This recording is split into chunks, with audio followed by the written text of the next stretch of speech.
Hello people. I am Teo, and for this video, I want to show you 5 invalidating phrases for traumatized people. So let's start with the first one. You don't have it that bad.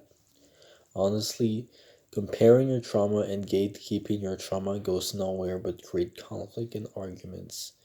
People love to be validated, so you might as well try to find an alternative to saying that tries to validate what the person is experiencing, because it's okay to feel, it's okay to be, it's okay to be traumatized. It's also okay to not be traumatized on the same coin. Experiences cannot be compared so easily, and it would only trigger the other person that you try to compare the experiences in such a way that it can seem condescending to them. So you're in fact doing them a disservice by saying you don't have it that bad, stop complaining. The second invalidating phrase is "it's all in your head." Now, unfortunately, this does hold some partial truth, because in quantum reality, all disease and disorders are have a root cause in the mind, because everything is mental. Your body is literally an idea.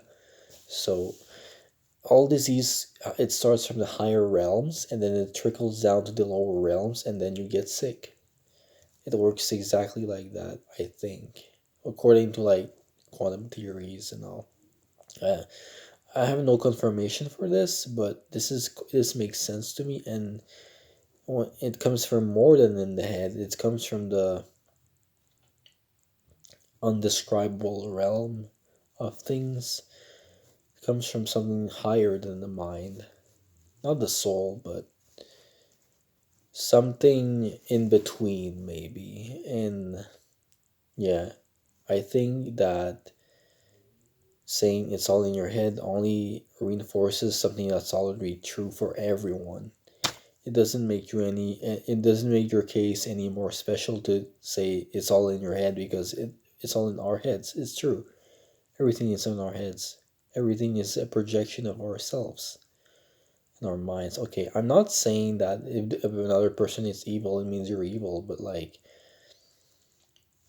uh, the outer world can be a projection of your own fears and trauma, and that can be very confusing when you first experience that in your life. But don't go around and say that, oh, it's all in your head, because most people would take it as an invalidating phrase. Wait until you're ready to hear about the theory that, or belief that, all disease begins with the mind. It is all a somatization or physical manifestation of something within the mind. The third invalidating phrase I want to tell you is grow up and be a man, or emotions are for women, and various neurosexist statements like these. And sorry to those who say that, not sorry, but I don't subscribe to the traditional idea of masculinity, especially toxic masculinity. This is not my cup of tea, and I will never obey to your crappy standards of emotionality in men. This is coming from a non binary perspective, too, by the way.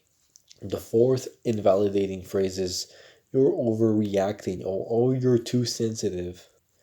This is extremely invalidating, in fact, because you're just minimizing the other person's feelings as if they don't even matter, when all feelings are valid, even those who you think don't matter at all to the situation, or even if they seem situationally unfitting, they're all valid. And that's all I can say on that matter. The fifth invalidating phrase I want to tell you is this statement or saying that fear equals false evidence appearing real. Now, why is this invalidating? Because it invalidates the trauma and the fears you have as if they, again, don't matter or are not real in some way, when neurologically the limbic system is reacting to a trigger, even if it's not there. As I said, all things are mental, and your emotional reaction is valid, even if something's not necessarily having the intention of being harmful towards you. And people say this to people with OCD all the time. Oh, fear is false evidence appearing real. But I feel that this is quite invalidating and it shouldn't be always. I don't recommend using that statement unless you really want to convince the other person that their fears are somehow invalid or don't matter, which I don't even recommend doing in the first place.